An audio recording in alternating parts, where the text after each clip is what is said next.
अस्सलाम वालेकुम, welcome to SSC stitching studio. आज का ये फ़्रॉक मैंने 8 से 9 साल की बच्ची के लिए डिज़ाइन किया है। फैब्रिक मेरे पास लॉन का है। इसे मैंने कॉन्ट्रास्ट ऑर्गेन्जा और लेसेस के साथ डिज़ाइन किया है। ये बहुत ही सिंपल, बहुत कम बजट में बनने वाला लेकिन बहुत ही स्टाइलिश ड्रेस है। तो चले आए वक्त से के बगैर अपनी इस क्लास का आगाज़ करते हैं। इससे पहले मेरी वीडियो को लाइक, शेयर और चैनल को सब्सक्राइब करना मत भूलिएगा। अपनी लास्ट 2-3 वीडियोस में मैंने इसी फैब्रिक को यूज़ करते हुए एक मीडियम साइज़ की कुर्ती और एक 10 से 11 साल की बच्ची का ड्रेस डिज़ाइन किया था। तो उसमें से कुछ पीसेस बच गए थे, तो उसी को यूज़ करते हुए मैं आज का ये फ्रॉक डिज़ाइन करूँगी। सबसे पहले मेरे पास एक पीस है, ये मैंने डबल फोल्ड किया हुआ है। इसकी चौड़ाई मैंने 8 इंच ली है और साइडों से इसका एक्स्ट्रा कपड़ा काट लिया है। ऊपर से मैं सीध का निशान लगाऊंगी। इसके बाद ऊपर तीरे का निशान 5.6 पे लगाऊंगी और 0.75 इंचेस यानी पौना इंच शोल्डर डाउन का निशान लगाऊंगी। 2.5 इंचेस पर एक निशान लगाऊंगी, ये गले की चौड़ाई का निशान है। और 5.8 इंचेस पर मैं आर्म होल के लिए निशान लगाऊंगी। अब इसके बाद 7 इंचेस पर मैं चेस्ट का निशान लगाऊंगी और 7 इंचेस ही मैं यहाँ पर वेस्ट का निशान लगाऊंगी। अब यहाँ पर हम बैक आर्म होल की शेप देंगे। ये तकरीबन नीचे से 3 इंचेस पर मैंने निशान लगाया है। यहाँ पर बैक गले की डेप्थ के लिए 1.5 इंच यानी 1.5 इंच पर रखकर हम निशान लगाएंगे और राउंड शेप दे देंगे।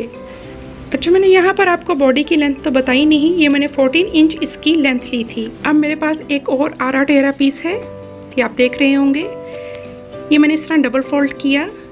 बैक बॉडी की जो लेंथ थी उसके निचले हिस्से जो वेस्ट साइज है उसको इस तरह नीचे से हमने पूरा रखना है और एक्स्ट्रा पीस कट कर लेना है जहाँ पे स्ट्रेट आए और इस तरह इसको शेप दे दें। अब हमने इसको खोला और ये देखें साइड से कुछ इस तरह से शेप बन रही है।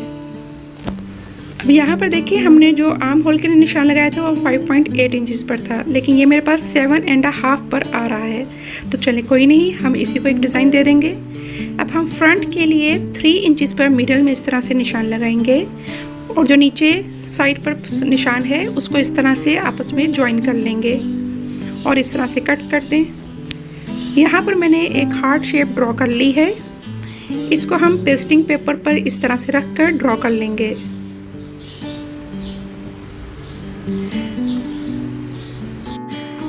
अब हम एक एक्स्ट्रा पीस लेंगे, ये उसकी रॉन्ग साइड है।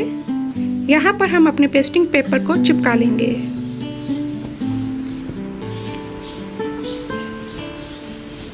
अब इसके बाद इसका मिडल कर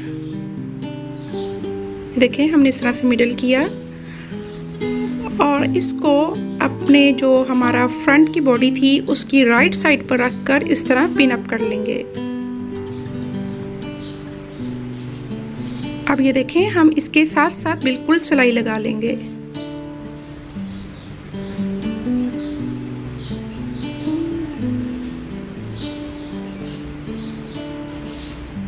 यहाँ पर हमारी सिलाई कंप्लीट हो गई है। अब हम इस तरह इसको फोल्ड करते हुए बीच में से एक्स्ट्रा पीस कट कर लेंगे और साइड से एक्स्ट्रा बुकरम भी काट लेंगे। इसके बाद फोल्ड करने से पहले, इसको पलटाने से पहले छोटे छोटे कट लगा लें और अच्छे से फोल्ड कर लें और यहाँ पर कपड़े का एक्स्ट्रा पीस काट लें।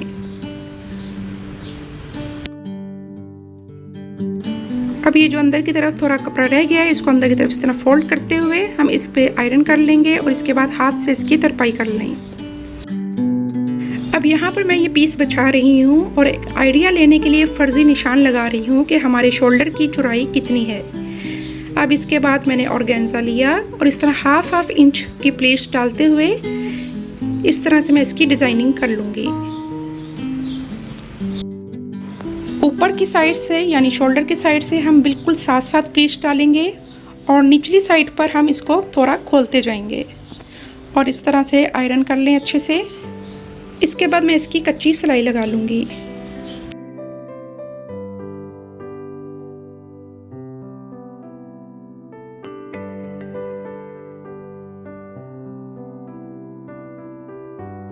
अब इस हिस्से को गौर से देखिएगा, क्योंकि ये आपको देखकर ही समझ आएगा।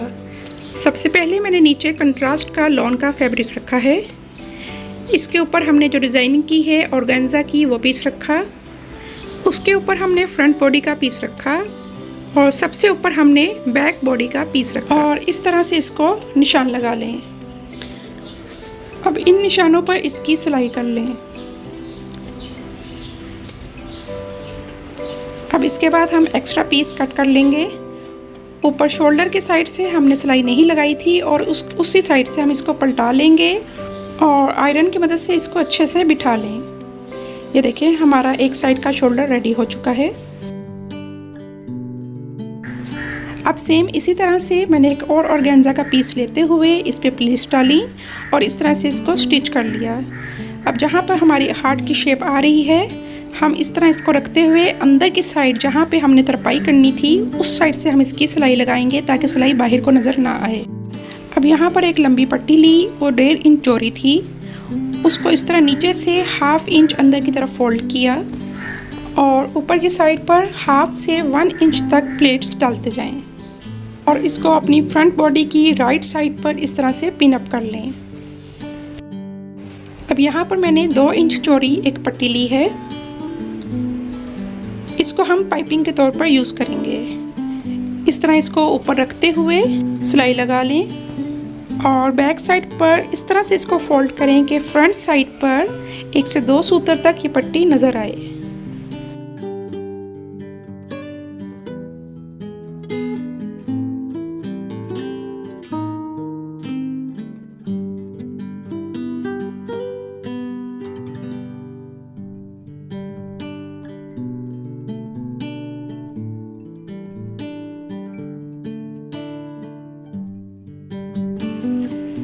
अब यहाँ पर मैं लेस का इस्तेमाल करूँगी और इस तरह नीचे रखते हुए मैं इसकी सिलाई लगा लूँगी।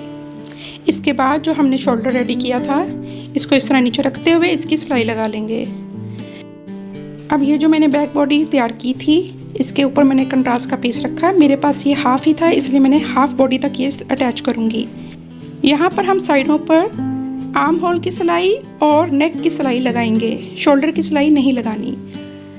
फ्रंट बॉडी के लिए भी मैंने इस तरह नीचे से कंट्रास्ट का पीस रखा और इस तरह से साइड पर सिर्फ शोल्डर की सिलाई लगाई। अब जहाँ से हमने फोल्ड करना है वहाँ पे छोटे छोटे कट दे देंगे और इसको पलटा लेंगे। इस तरह से लाइनिंग लगाने के लिए आपको राइट साइड को राइट साइड पर ही फेस करना है, यानी जो उल्टी साइड है वो टेबल के ऊपर थी, राइट साइड ऊपर फेसिंग पे थी और जो लाइनिंग थी उसकी राइट साइड नीचे टेबल की तरफ फेस कर रही थी और लेफ़्ट साइड ऊपर की तरफ थी। ये फ्रंट और बैक को मैंने इसी तरह से रेडी कर लिया है और इस तरह से एक इंच तक मैंने अंदर की तरफ कपड़ा छोड़ा है ताकि जब ये पलटाऊं तो ये इस तरह से नीचे की सारी सिलाई इसके अंदर ही आ जाए। अब यहाँ पर साइडों पर इसकी तरपाई कर लें। ये देखें 1 इंच तक अंदर की तरफ फोल्ड किया हुआ है और यहाँ पर साइडों पर इसकी मैं तरपाई कर लूँगी। ऊपर से मैंने शोल्डर की साइड ओपन रखी हुई है। सबसे पहले हमने अपनी फ्रंट बॉडी को इस तरह से बिछाया, इसके ऊपर हमने बैक बॉडी रखी जो हमने उल्टी की हुई है, इसको हमने राइट नहीं करना। अब इस तरह से एक साइड से इसको फोल्ड किया और शोल्डर्स को इस तरह से अंदर घुसा लें। ये दोनों साइडों से इक्वली होने चाहिए।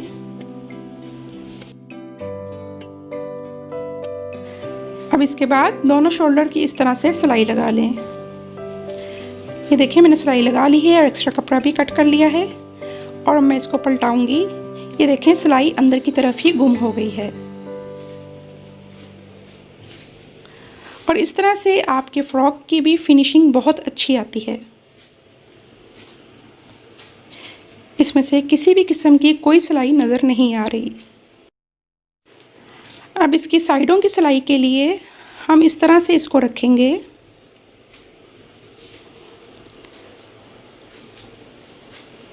इसके बाद लाइनिंग की ये दोनों साइडें हम इस तरह आपस में मिलाएंगे और पिछली 2 साइडों को भी इस तरह आपस में मिला लेंगे। अब लाइनिंग को इस तरह से ऊपर से घुमा के लाएं और इस तरह साइड पर सिलाई लगा लें। दोनों साइडों पर मैं इसी तरह से सिलाई लगा लूँगी। ये थोड़ा गौर से देखने वाली चीज़ है, आपको समझ आ जाएगी। इसकी लंबाई 26.5 है। इसको मैंने डबल फोल्ड करके इस तरह से बिछा लिया है। अब इस तरह से इसको अगेन फोल्ड करें ताकि इसकी त्रिकोण में शेप बन जाए। अब हमारे पास तैयार बॉडी की चौड़ाई वेस्ट से 14 इंचज़ है, यानी 14 इंच। हमने इसका हाफ करना है, ये हमारे पास 7 इंचज़ बनता है। यहाँ से हम 7 इंचज़ लेंगे और हाफ इंच मज़ीद लेंगे जो हमारी सिलाई का होगा। इस तरह से इसको हल्का सा कर्व देते हुए हम इसकी शेप ड्रॉ कर लेंगे और हाफ इंच ऊपर की तरफ अगेन सेम इसी तरह से निशान लगाएंगे, क्योंकि हमारी कटिंग जो हाफ इंच ऊपर निशान लगाया है उस पर होगी। हमारे पास जो बॉडी की लेंथ थी वो 14 इंचज़ थी। ऊपर से 14 इंचज़ छोड़ते हुए नीचे जो आपने लेंथ रखनी है उस पर निशान लगाएं। मैं यहाँ से इसकी नीचे से लंबाई 33 इंचज़ रखूँगी और इस तरह से कट कर लें। अब ये देखें ऊपर की साइड पर हमारे पास थोड़ा पीस कम हो रहा है और हम इस तरह से इसको मार्क करते हुए इसकी कटाई कर लेंगे। ये हमारे पास ऊपर एक्स्ट्रा जोड़ लग जाएगा। तो इसकी कटाई मुकम्मल करने के बाद मैं इसको फ्रॉक की अपर बॉडी के साथ अटैच कर लूँगी और सिलाई मुकम्मल करने के बाद मैं आपको इसकी फ़ाइनल लुक दिखाती हूँ। तो ये है हमारे फ्रॉक की फ़ाइनल लुक। तो उम्मीद है आपको आज की वीडियो पसंद आई होगी। अगर पसंद आई है तो वीडियो को लाइक और शेयर करना मत भूलिएगा और मेरे चैनल को सब्सक्राइब कर लें।